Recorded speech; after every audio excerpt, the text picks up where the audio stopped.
हटे नहीं राजा कहे तोहरो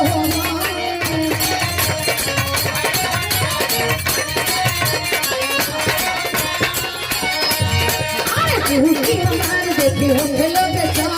हटे नहीं राजा कहे तोहरो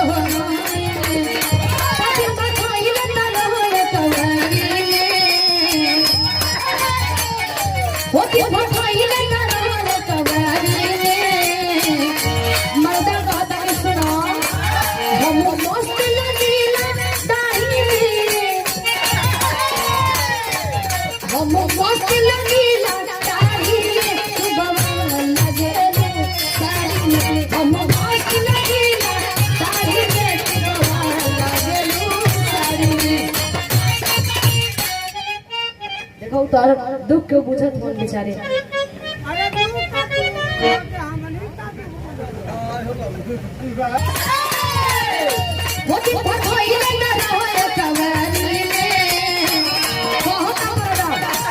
हम